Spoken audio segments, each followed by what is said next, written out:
साथियों, जय भीम, नमो बुद्धाय। मैं रमाकांत रंजन आज आपके सामने पवित्र चंद्र बुद्ध चरित्र चंद्रोदय का 12वां सर्ग प्रस्तुत कर रहा हूं। इस सर्ग में भगवान बुद्ध किस प्रकार ज्ञान प्राप्त करते हैं और ज्ञान प्राप्त करके किस प्रकार वे लोगों को जगाते हैं और बड़ी क्रांति करते हैं, इस सर्ग में इन सब बातों का वर्णन किया गया है। साथियों, एक बात जरूर ध्यान दीजिए कि जो साथी अभी तक मेरे YouTube चैनल भीमयान बौद्ध संसार को सब्सक्राइब नहीं किए हैं, वे सभी लोग कृपया सब्सक्राइब कर लें और इस वीडियो को लाइक करना, इस पर कमेंट करना और इसको शेयर करना मत भूलिए साथियों। और उसी के सामने जब आप सब्सक्राइब करेंगे तो उसी के सामने एक बेल की घंटी होगी, तो उसको भी दबा करके आल का ऑप्शन अवश्य दबा दें। तो साथियों, चलो शुरू करते हैं कि शोधक सम्यक धम्म के रोधक हिंसाचार, नमो तथागत ज्ञानमय करुणा के अवतार, नमो तस्य भगवतो अरहतो सम्मा संबुद्धस्य, कि जो सही धर्म को खोजने वाले हैं, जो हिंसाचार को रोकने वाले हैं, जो ज्ञान से संपन्न हैं तथा जो दया के अवतार हैं, उन तथागत को नमस्कार है। कि अंतिम ज्ञान गहब संसारू, अखोजत ताहि मिलब न तुछारू, कि करि सम्यक संकल्प कठोरा, अकीन पयान राजगिरी ओरा, कि या तो मैं इस संसार में अंतिम ज्ञान प्राप्त करूंगा, नहीं तो उसकी खोज करते हुए इसी धूल में मिल जाऊंगा। अपने मन में भली भांति दृढ़ संकल्प करके राजकुमार सिद्धार्थ ने राजगृह की ओर प्रस्थान किया।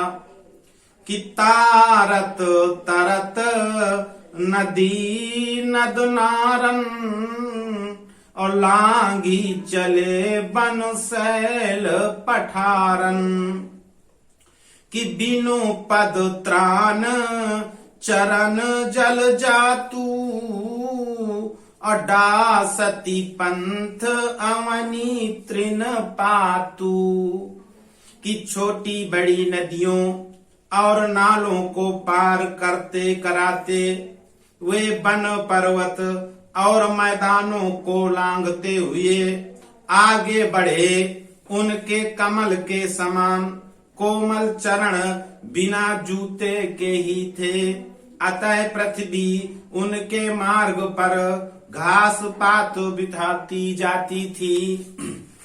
कि कुश कंटक मुख ले ही दुराई, अका कर लचही लुकाही कुराई, कि हर्ष विषाद उभय उर्बाड़े, अमुग्ध मृगी मृग देखहीं ठाड़े, कि उन्हें नंगे पांव आते देखकर कुश और कांटे अपना मुख छिपा लेते थे कि कहीं उनके पैरों में ना चुभ जाएं।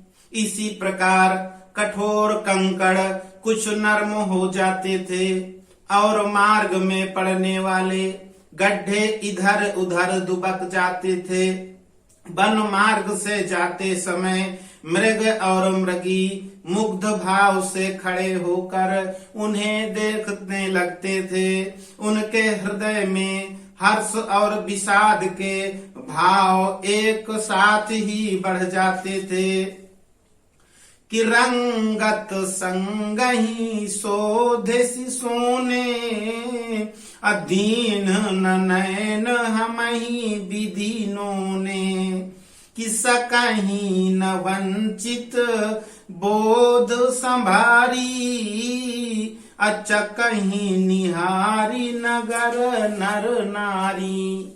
कि वे सोचने लगते थे कि विधाता ने अच्छी तरह खोज कर रंग तो हमें भी सुनहला ही दिया है, लेकिन आंखें हम लोगों को उतनी अच्छी नहीं दी हैं जितनी अच्छी उसे दी हैं। किसी नगर के बीच से जाते समय वहां के स्त्री पुरुष उनके रूप लावण्य को देखकर चकित हो जाते थे।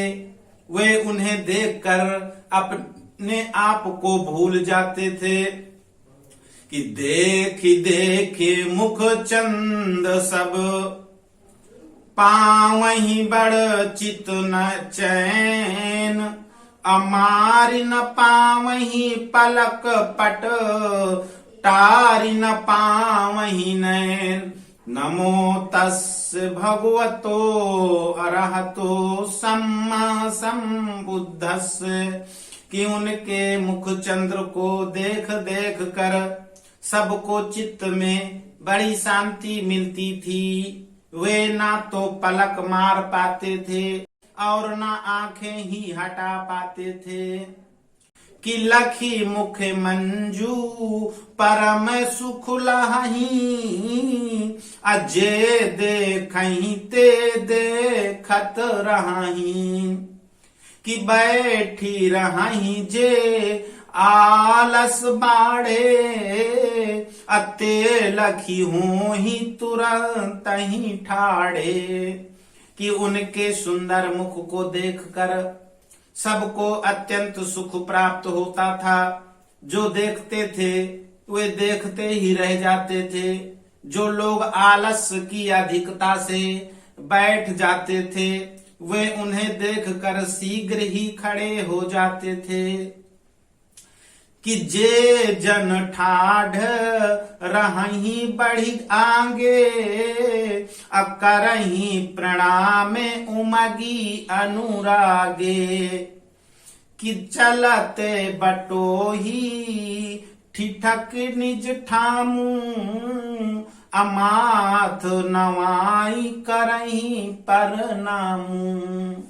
कि जो लोग पहले से ही खड़े होते थे वे आगे बढ़कर उमंगित होकर प्रेम भाव से प्रणाम करते थे। चलते हुए बटोही उन्हें देखकर अपने स्थान पर ठिठक कर सिर झुकाकर उन्हें नमस्कार करते थे। कि जहां जाहि जहां भिक्षाटन काजू अदेहि पुलकी जनु पाएनि राजू। अकरहि गमन जब गामन बीचा अघेरी रही नर नारी नगीचा। जहां कहीं वे भिक्षा मांगने जाते थे लोग इस प्रकार प्रसन्न होकर भिक्षा देते थे मानो उन्हें राज्य मिल गया हो। जब वे गांव के बीच में से गुजरते थे तो वहां के स्त्री पुरुष पास आकर उन्हें घेर लेते थे। कि देखहि दाऊं न लेखहि बाऊं अकरहि प्रणाम परहि बढ़ी पाऊं। अकरुण स्वरूप तरुणो बै देखी अद्रवित भई नौ नारी बिसेखी। कि कि बोली एक भयऊ भव जोगी, अहो इह कौन मदन सुख भोगी। कि वे लोग ना दाएं देखते थे और ना बाएं, सब आगे बढ़कर उनके पैरों पर गिरकर उन्हें प्रणाम करते थे। उनका करुण स्वरूप और तरुण उम्र देखकर नवयुवती स्त्रियां विशेष रूप से द्रवित हो उठीं। उनमें से एक कहने लगी कि जब स्वयं कामदेव ही इस प्रकार विरागी हो गया है तो अब काम सुख कौन भोगेगा।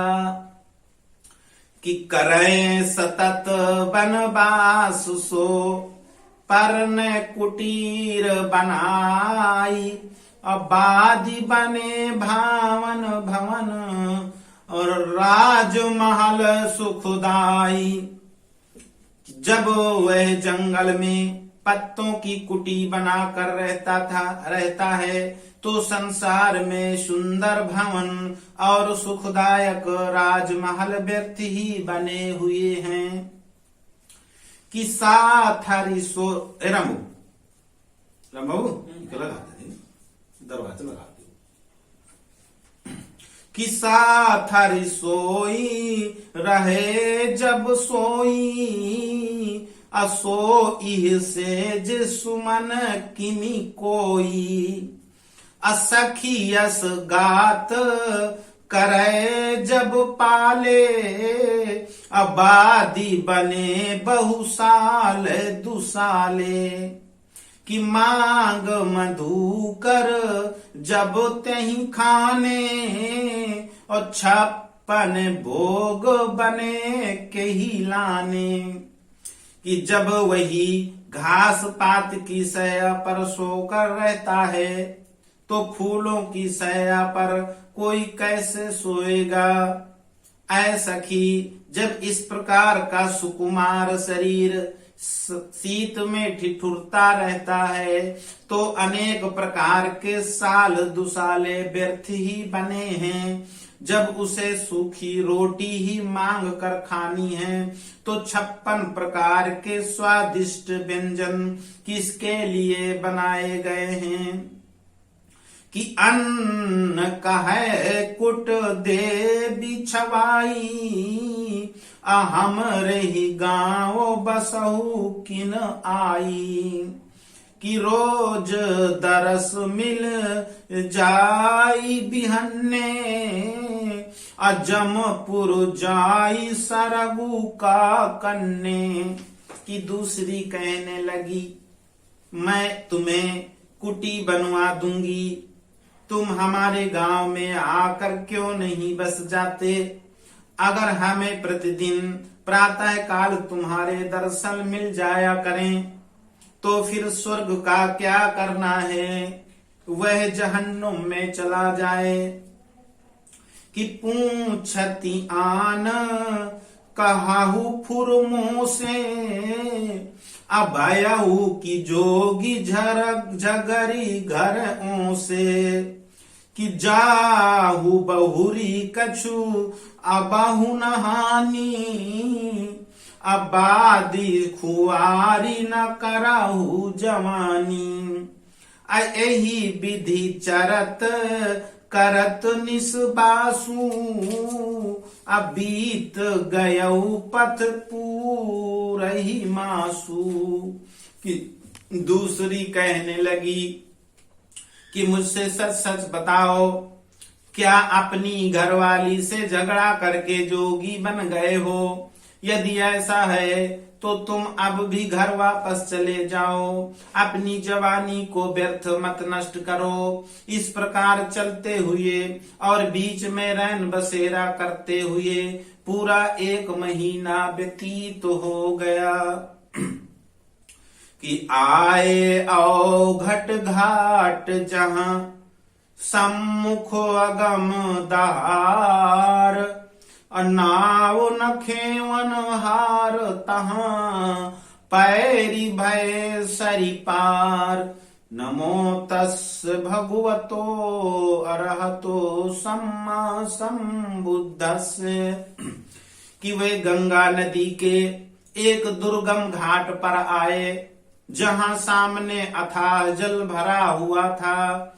वहां ना तो कोई नौका थी और ना कोई केवट था। वे तैर कर नदी के उस पार गए कि शोभित 5 पहाड़िन बीचा, और नगर राजगिर लखेनी नगीचा।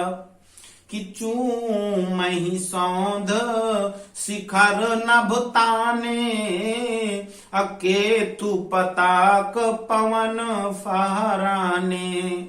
उन्होंने राजगृह नगर के को पास ही देखा, जो 5 पहाड़ियों के बीचों बीच शोभायमान हो रहा था। ऊंचे ऊंचे भवन अपने मस्तक उठाए हुए आकाश चूम रहे थे। उनके ऊपर लगे हुए झंडे और पताके हवा में लहरा रहे थे। कि लखेनी नगर चढ़ी पांडु पहाड़ी, अगए न तद्दीन और अगारी। कि बेले बिटप सर सुंदर पाई, अपर ने कुटी तहां एक बनाई। कि पांडु पहाड़ी पर चढ़कर उन्होंने नगर को देखा। उस दिन और आगे नहीं गए। वहां पर वृक्ष लताएं और सुंदर जलाशय पाकर एक पर्ण कुटी बना ली। कि कीन तहां पर रैन बसेरा, और जाग उठे पुनि होत सबेरा। नित्य नियम करी नीर नहाए, अचीवरधारी नगर महा आए। कि राजकुमार ने यह रात वहीं पर बिताई।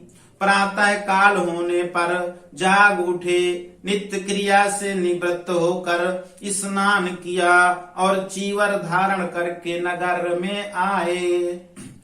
कि सुंदर सौंध जमी जनु जामे, अदम कहीं स्वर्ण शिखर नभ थामे। कि जाहि न तुंग शिखर टकराई, और अभी ससिराह चलही बरकाई। कि नगर के भव्य भवन मानो पृथ्वी पर उगे हुए थे। वे अपने स्वर्ण शिखरों पर आकाश को संभाले हुए दमक रहे थे। कहीं उनके ऊंचे शिखरों से टकरा ना जाएं, इसी डर से सूरज और चांद उन्हें बचाकर अपनी राह पर निकलते थे। कि दूर ही ते लखी हो ही सचेतु, अकेतु पताक उड़ही एही हेतु। कि चित्र रुचिर गृह भीतिन काढ़े, अलागही जो ही जियत जनु ठाड़े। उन ऊंचे भवनों के ऊपर ध्वजाएं और पताकाएं इसलिए फहराते रहते थे जिससे चांद और तारे और सूरज उन्हें दूर से ही देख कर सचेत हो जाएं और टकराने से बचे रहें। उनकी दीवालों पर सुंदर चित्र चित्रित थे जो देखने पर सजीव लगते थे। कि चीकन पंथ मुकुर की नाई, जल कति राह चलत पर छाई। कि रथ गज बाजी विपुल पदचारी, और लागी रहे पथ भीर करारी। कि नगर के मार्ग दर्पण की तरह स्वच्छ और चिकने थे। उन पर चलते समय लोगों के प्रतिबिंब दिखाई देते थे। उन मार्गों पर बहुत से हाथी घोड़े रथ और पैदल चलते रहते थे। हर समय भयंकर भीड़ लगी रहती थी कि विषाद विमंडित राजपथ, दूनहु और बाजार, और बिकहीं सतत विक्रय सब, गाहक भीड़ अपार। नमो तस्य भगवतो अरहतो सम्मा सम्बुद्धस्य। कि विस्तीर्ण राजमार्ग के दोनों ओर सजे हुए बाजार थे, जहां हमेशा सब प्रकार के सौदे बिकते रहते थे और ग्राहकों की अपार भीड़ लगी रहती थी। कि भूषण रत्न खचित मन भाए, अजोहत अंग अंग ललचाए। कि चित्र विचित्र बसन अंबारू, देखी परही बिक्रे बजारू। कि जागे उठे रुचि हेरी मिठाई, अलेहि लुबुध बिनु भूखहु खाई। कि कंदक मूल मधुर फल फूला, अगाहक लेहि सुरिच अनुकूला। जिनके पास दरब मन चाहा, सकहीं खरीद न ते जन काहा। जिनके हाथ जथा कछु नाही, देखी देखी पनते ललचाही। इत उत बागी नगर मह आगे, जाई करन भिक्षाटन लागे। विचारत राज पुरुष तह एकू, अलखे सी रूप गुणशील समेकू। कि नगर में इधर उधर घूमकर राजकुमार सिद्धार्थ कुछ आगे जाकर भिक्षाटन करने लगे। वहीं पर उस समय एक राज कर्मचारी विचरण कर रहा था। उसने रूप गुण और शील से संपन्न कुमार को देखा कि राजही बेग जतायस जाई, बिंब सार कहता ही बुझाई। जाई बिलो कहूँ गति विधियां छे, अपुनी सब हाल बतायहूँ पाछे। उसने शीघ्र ही यह बात राजा के पास जाकर बताई। तब बिंबसार ने उसे समझाते हुए कहा, तुम जाओ और उसी की गतिविधियों को ठीक से देखो, फिर बाद में आकर पूरा हाल बताना। कि लौट गयो पुनि गुप्तचर, राजहि शीस नवाई। एक पहर के भीतर ही बहुरी बतायसी आई। नमो तस्य भगवतो अरहतो सम्मा सम्बुद्धस्य। कि राजा को सिर नवाकर वह गुप्तचर फिर वापस लौट गया। एक पहर के भीतर ही राजा के पास लौटकर उसने बताया कि हे नर नाह, सुनेऊ जस देख्यूं, अपुनि जस गुनेऊ धुनेऊ मन लेख्यूं। कि कहाऊं निचोरी विचार विवेकू, अलाखन माही पुरुष वह एकू। कि हे महाराज, मैंने जैसा सुना वैसा देखा, उसके बाद मन में जांच परख कर जैसा सोचा उसे विवेक से विचार कर आपको उसका निचोड़ बताता हूँ कि वह लाखों में एक है। कि चलत गहन गति नैन नवाए, अपेखत बाऊ न देखत दाएं, असिर उचकाई न झंखत दूरी, अहेरत चार कदम ही पूरी। कि वह अपनी आंखें झुकाए हुए धीरे गंभीर चाल से चलता है। चलते समय वह न दाएं देखता है और न बाएं, वह अपना सिर उचकाकर बहुत दूर भी नहीं देखता, केवल सामने की 4 कदम जमीन ही पूरी तरह देखता है। कि चीवर गोई चले सब अंगू, और जहां तहां दमकत कंचन रंगू, अविकसित नील सरोरु सरसी, नयन फूली रही जानू जनु अरसी। कि वह सभी अपने सभी अंगों को चादर में लपेट कर चलता है। यत्र तत्र जो अंग खुले हैं वे स्वर्ण की आभा से दमकते हैं। उसकी आंखें नीली हैं, मानो जलाशय में नीले कमल खिले हों अथवा अलसी फूल रही हो। कि रूप रंग सब राजन जोगू, और गौतम नाम बतावहि लोगू।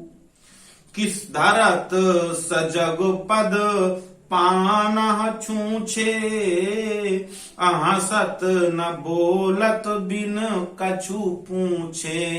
कि उसका रूप रंग राजाओं के योग्य है, लोग उसका नाम गौतम बताते हैं। वह अपने नंगे पैर बड़ी सतर्कता से आगे बढ़ाता है, ना तो वो हंसता है और ना बिना पूछे कुछ बोलता है। कि मांगे सिमोन असन घर चारी, लौट गयऊ पुनि पाणु पहारी।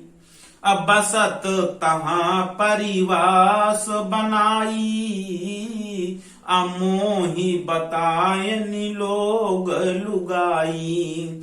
कि उसने चुपचाप 2-4 घरों में भोजन मांगा और फिर पांडव पहाड़ी की ओर लौट पड़ा। मुझे कुछ पूर्ववासियों ने बताया कि वह आवास बनाकर वहीं रहता है। कि हाल चाल सुन जानी सब, मौन रहे मगधेश, और लौट गयऊ घर गुप्तचर, पाई अधप अधिप आदेश। नमो तस्य भगवतो अरहतो सम्मा संबुद्धस्य।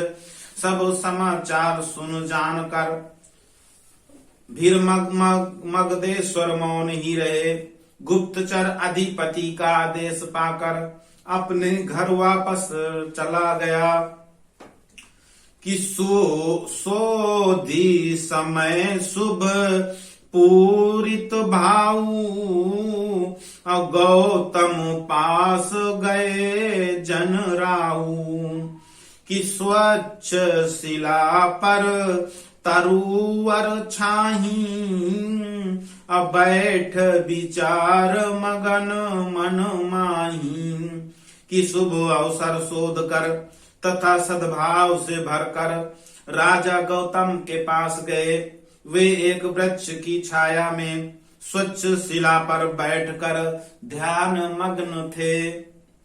कि मैं बिंबसार में मगध नरेशु, अस्वागत आज करऊं निज देशु। अवस कही कीन महीप प्रणामा, अब बैठी गए लखी ठाहर ठामा। कि मैं मगध का राजा बिंबसार हूँ। हे गौतम, अपने राज में मैं तुम्हारा स्वागत करता हूँ। ऐसा कहकर राजा ने उन्हें प्रणाम किया और ठीक जगह पर बैठ गए। कि पूछे आछ कुल क्षेम भलाई, भूप मनोगत बात चलाई।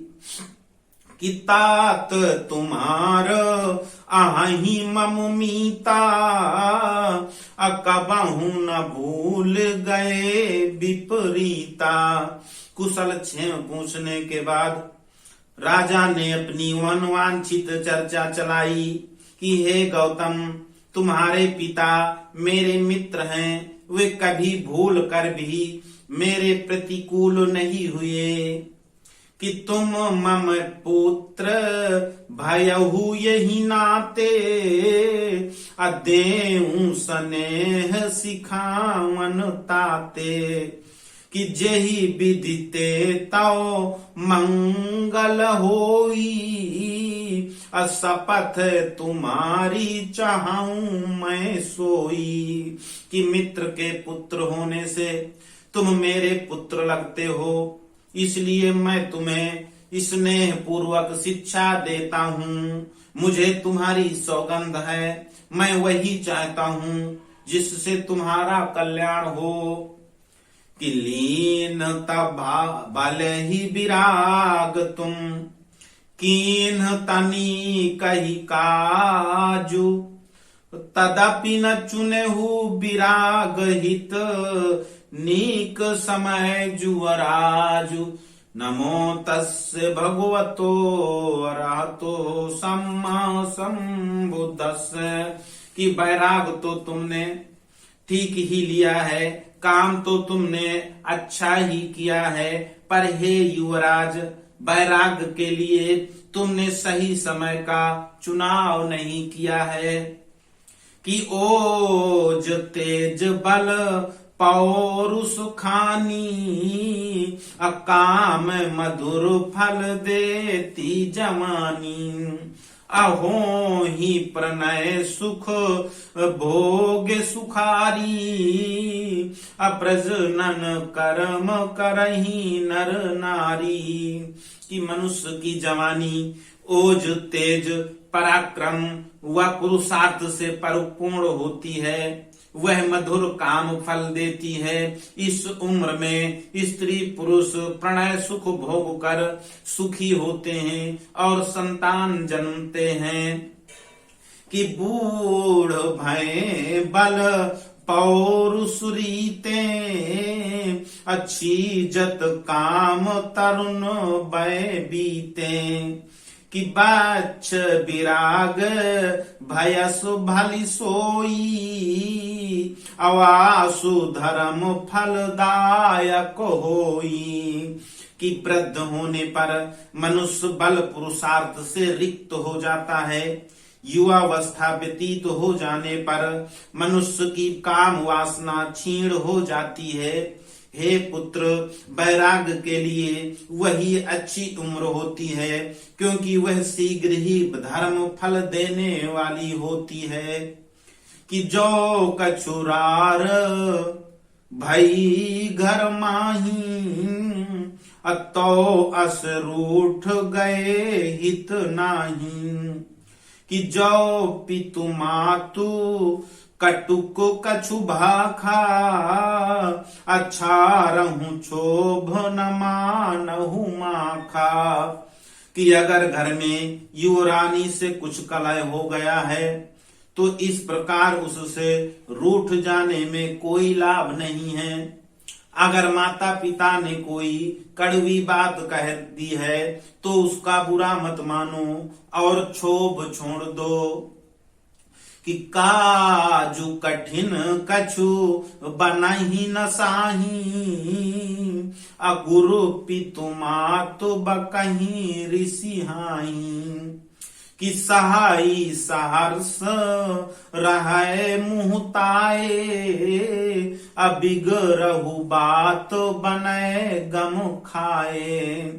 कि कुछ ऐसे कठिन काम होते हैं जो कभी बनते हैं तो कभी बिगड़ भी जाते हैं, उनके लिए माता पिता और गुरु क्रोध में आकर कुछ बक जाते हैं, उनकी बात सहर्ष सहन कर लेनी चाहिए, मुंह बंद रखना चाहिए। इस प्रकार गम खाने से बिगड़ी हुई बात भी बन जाती है। कि नेक ही सोच विचारी अब करहु जथारथ काजू, जाहु बहुर निज गेम कहाँ बेग संभारहु राजू। नमो तस् भगवतो अरहतो सम्मा सम्बुद्धस्स। भली प्रकार से सोच विचार कर अब तुम सही कार्य करो और अपने घर लौट जाओ और राजपाट संभालो। कि जो घर जाब न भावई बेटा, तबहु न भीख भरहु निज पेटा। कि करहु न छत्रिन कै हठिहेठी, अमानहु बात बिहाई अनेठी। हे पुत्र, अगर तुम्हें घर जाना अच्छा न लगे तब भी भिक्षा मांग कर अपना पेट मत भरो, हठ करके क्षत्रियों की मान हानि मत करो, मेरी बात मानो, अनुचित टेक छोड़ दो। कि मोर ही राजू संभारहु आधा, करहु प्रशासन काजू अबाधा। कि जो न तरुण उरो असिरुच जागए, अयह महमान हानि निज लागए। तो लेहु कटक कछु सोच न सपने, अजीतहु राजू नवल बल अपने। कि तुम्हारी इच्छा हो तो मेरा ही आधा राज्य ले लो, उसमें निर्बाध रूप से शासन करो। अगर तुम्हारे तरुण मन को यह बात अच्छी न लगे और इसमें अपनी हानि मान हानि जान पड़े तो तुम स्वप्न में भी कोई सोच न करो, मेरी सेना ले लो और अपने बाहुबल से कोई नया राज्य जीत लो। कि राज काज जो करन न चाहू, करी मख कर्म सरग सुख लाहू। उचित विकल्प विचारी विवेकू, अचारहु माही चुनहु तुम एकू।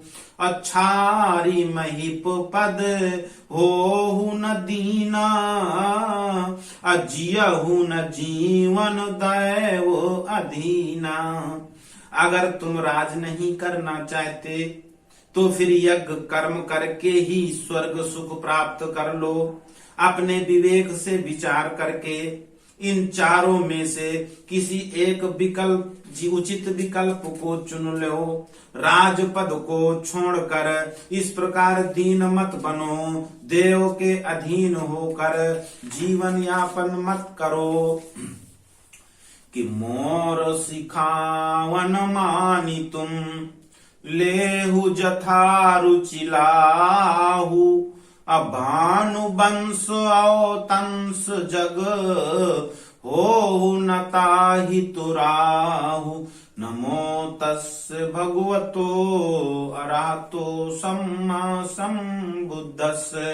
हे गौतम, मेरी शिक्षा मानकर तुम इच्छानुसार शुभ लाभ प्राप्त करो। तुम उस सूर्य वंश के हो जो सारे संसार में श्रेष्ठ माना जाता है। तुम उस प्रताप को नष्ट करने वाले राहु मत बनो। कि सुने प्रिय बानी मगाधिप केरी, बोले मंजू बचन ही हेरी। कि पाई स्नेह सरस अस आजू, मैं सब बात भयों कृत काजू। कि मगध राज की प्रिय वाणी सुनकर राजकुमार सिद्धार्थ अपने मन में विचार कर सुंदर वचन बोले कि हे राजन, आपका सरल स्नेह पाकर मैं आज सब प्रकार से कृतकार्य हो गया कि निज मंतव्य कहूं अब थोरे और अहै विरागे उचित मत मोरे कि जरठ समान ही तर नहु लोगू अपरम धर्म फल पावन जोगू। कि अब मैं संक्षेप में अपनी राय प्रकट करता हूँ। मेरे विचार से मेरा वैराग्य लेना उचित है। हे राजन, इस संसार में बड़े बूढ़ों के समान युवकों को भी धर्म का महान फल प्राप्त करने का अधिकार है कि शुभ हित हो ही शुभ ही सब काला, अहो ही अशुभ हित अशुभ भुआला। कि जानहु गूढ़ जगत गति देवा, अकाल अकालहु करत कलेवा। कि हे राजन, शुभ कार्य के लिए सभी समय शुभ होते हैं, अशुभ कार्य के लिए सभी समय अशुभ होते हैं। दैव, आप संसार के इस गूढ़ रहस्य को जानते हैं कि संसार के बहुत से प्राणी अकाल ही काल के ग्रास हो जाते हैं। कि पाई जवानी जो मरी जावे, अशोक ही भांति धर्म करी पावे। असोच समुझ शुभ कारज कीन्हा, असमय विरुद्ध विराग न लीना। अगर कोई आदमी जवान होते ही मर जाए तो वे धर्म की साधना कैसे करे। मैंने सोच विचार कर ही शुभ कार्य किया है, प्रतिकूल समय में वैराग्य नहीं लिया है।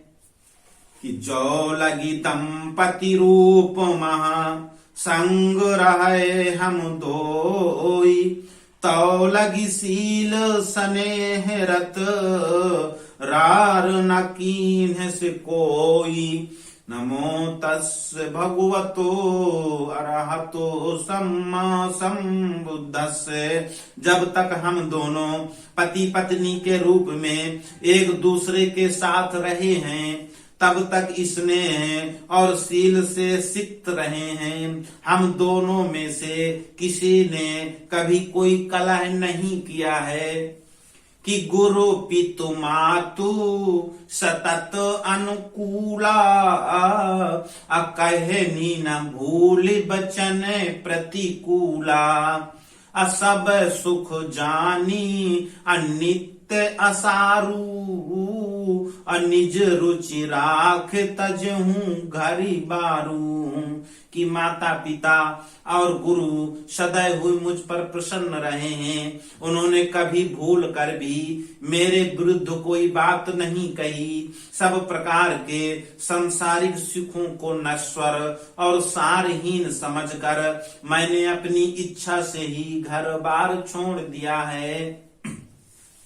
कि गुनी धुनी जाची परिख पथ आछे, और धरी पद आग्र धर्यूं किमी पाछे।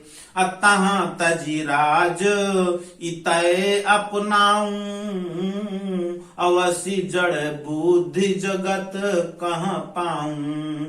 मैंने भली भांति सोच विचार कर मार्ग को जांच परख कर ही पांव आगे बढ़ाया है। अब उसे पीछे कैसे रख सकता हूँ। वहां पर मिला मिलाया राज्य छोड़कर यहाँ आपसे दिया हुआ राज्य स्वीकार कर लूं तो फिर मुझसे बड़ा मूर्ख इस संसार में कहाँ मिलेगा।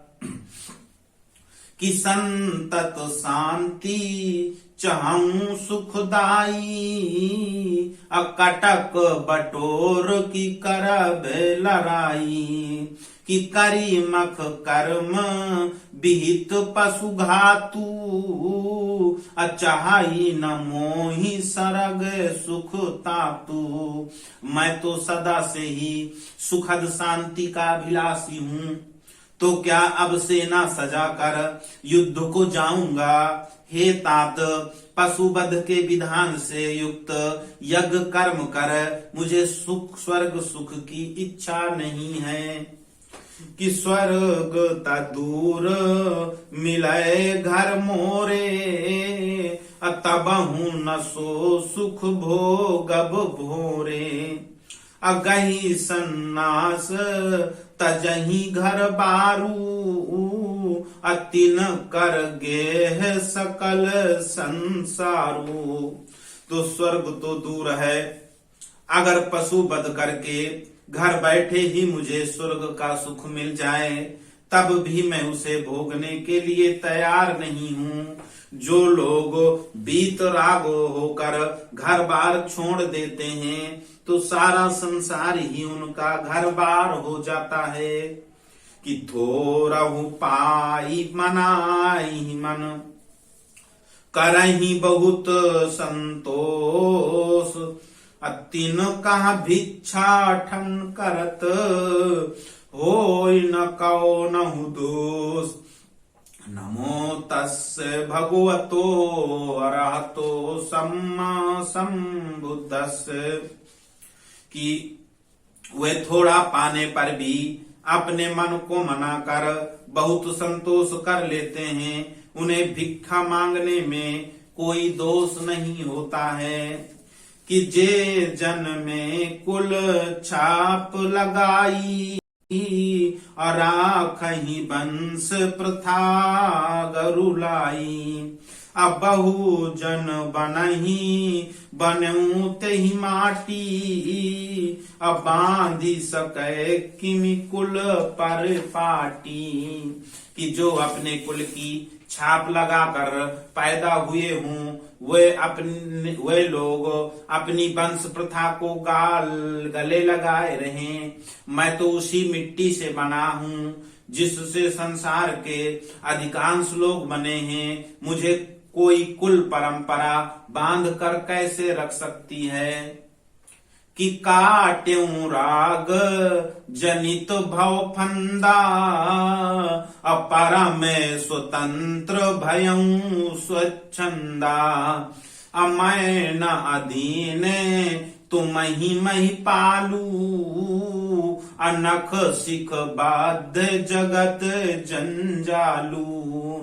कि मैंने आसक्ति से उत्पन्न काम के फंदे को काट डाला है, इसलिए मैं पूर्ण स्वतंत्र और निर्बाध हो गया हूँ। हे राजन, मैं अधीन मैं नहीं, बल्कि तुम स्वयं हो, क्योंकि तुम सिर से पांव तक सांसारिक जंजाल से बंधे हुए हो।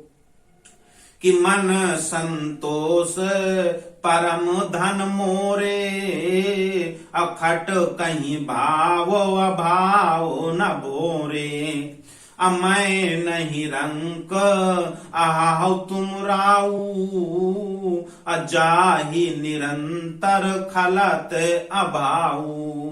कि मेरे मन में संतोष रूपी महाधन परिपूर्ण है, मुझे भूल कर भी किसी वस्तु के होने या न होने की बात नहीं खटकती है। हे राजन, अकिंचन मैं नहीं, बल्कि तुम स्वयं हो, जिसे सदैव ही कोई न कोई कमी खलती रहती है। कि लागी आग घर बाचो भागी, अपुनि किम जाई जरऊं तेहि आगी। और जस तस काटी निवार्यूं फांसी, अपुनि किम फंद रहूं गर फांसी। कि सांसारिक सुख भोग दुख की आग में जलते हुए घर के समान है। उस जलते हुए घर से भाग कर मैंने अपने आप को बचा लिया है। अब दोबारा उसी घर में जाकर उसी आग में कैसे जल जाऊं। सांसारिक सुख भोग गले के फंदे के समान है। जैसे तैसे करके मैंने उस फंदे को काट कर अपने गले की फांसी हटाई है। अब दोबारा उसी फंदे को मैं अपने गले में कैसे फंसा लूं। कि मैं नहीं सोचन जोग जग सोच करही सब कोई। जो पतलीन बराई मैं मोहित उत्तम सोई। नमो तस्य भगवतो अरहतो सम्मा संबुद्धस्य। इस संसार में मेरी स्थिति सोचनीय नहीं है। मेरे लिए सब लोग व्यर्थ ही सोच रहे हैं। मैंने अपने लिए जिस मार्ग का चुनाव कर लिया है वही उत्तम है। कि जन्म जरा दुख दारुण रोगू। अमरदित मीच विकल सब लोगू। ता पर भेद भाव के भूता। ऊंच नीच बहु छूत अछूता। इस संसार में जन्म भी दुख है, बुढ़ापा भी दुख है और भयंकर रोग भी दुखदाई है। मृत्यु के द्वारा मर्दित किए जाकर भी लोग व्याकुल होते हैं। यही नहीं, लोगों के सिर पर भेदभाव के अनेक भूत सवार रहते हैं। वे ऊंच नीच और छूत अछूत में बटे हुए हैं। कि बहुजन वर्ग निपट धन धनहीना। अवसन व्यसन बिनु दुर्बल दीना। कि धन मद मत बनिक धनवंतु। अशोषण करही सचिव सामंतु। कि समाज का बहुसंख्यक वर्ग बिल्कुल कंगाल है। वस्त्र और भोजन के बिना वह बहुत दीनहीन है। धन के मद में उन्मत्त होकर बड़े बड़े सेठ साहूकार और सचिव सामंत उनका शोषण करते रहते हैं। कि कला है कलेश कसाव कसाला। जो ही न जाई जगत जंजाला। कि धर्म बन्यो मख हिंसन कर्मू। असो सब देखी द्रवित मम मर्मू। कि इस संसार में बड़ा कलह है, बड़ा कष्ट है, बड़ा तनाव है, बड़ा त्रास है। संसार के दुखों का जंजाल मुझसे देखा नहीं जाता। यज्ञ में हिंसा कर्म को भी धर्म माना जाता है। सब कुछ देख कर मेरा अंतःकरण दया से द्रवित हो उठा है। कि लही बरे बोध करब जग त्राना। अकरत प्रयास ददब न तू प्राणा। अकरही न तात प्रगति पथ रोधू। अदेही आशीष मिले बर बोधू। कि हे श्रेष्ठ, मैं श्रेष्ठ ज्ञान प्राप्त करके संसार की रक्षा करूंगा, नहीं तो प्रयास करते करते प्राण त्याग दूंगा। हे तात, आप प्रगति के मार्ग में रुकावट न पैदा करें। मुझे आशीर्वाद दें कि मैं श्रेष्ठ ज्ञान प्राप्त करूं। कि निज संकल्प न छार ही लेसु। अजान गए जिए जो ही जनेसु। कि जो तुम हरन चाहु भव दाहू। अलेहु आशीष लहाहु शुभ लाहू। कि कि अपने मन में विचार करके राजा ये जान गए कि वे अपने संकल्प से जरा भी विचलित ना होगा। अतः वे कहने लगे, हे पुत्र, अगर तुम संसार का संताप हरण करना चाहते हो तो मेरा आशीर्वाद है कि तुम शुभ लाभ प्राप्त करो। कि पाई प्रबोध प्रकाश हुलोकू, अपुनि इत आई हरे हु मम सोकू।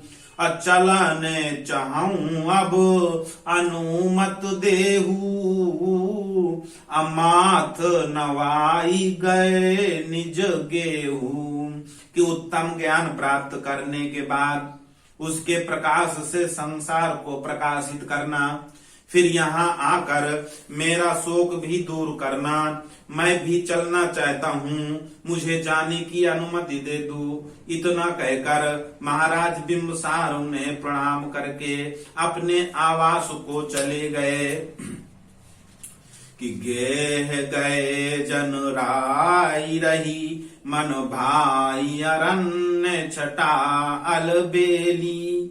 और आई गई सुचि सांझ तबै, बन जीव सबे सर तीर सकेली। कि घेरी रही कारिन करी को, हारिन हरि शंकर अठ खेली। अदूर ही ते महकै बिरई, चिरई चहकै बहकै बन बेली। कि राजा घर चले गए तो राजकुमार ने अपने चारों ओर फैली हुई वन प्रदेश की अनुपम शोभा देखी, जो उसके मन को बहुत अच्छी लगी। उसी समय सभी वन जीवों को जलाशय के किनारे एकत्र करती हुई संध्या सुंदरी भी आ गई। हथिनी हाथी को घेरे हुए थी, हरनी हिरन के साथ क्रीड़ा कर रही थी। दूर से जंगली जड़ी बूटियां महक रही थीं, चिड़िया चहक रही थीं और जंगल की लताएं हवा के वेग से इधर उधर लहरा रही थीं। कि हरित भरित तरु तीर स्वच्छ सरोवर नीर पुनी, ओ भई मित्रन की भीर सर्व मित्र के बास पर। नमो तस्य भगवतो अरहतो सम्मा सम्बुद्धस्य। जय भीम, नमो बुद्धाय।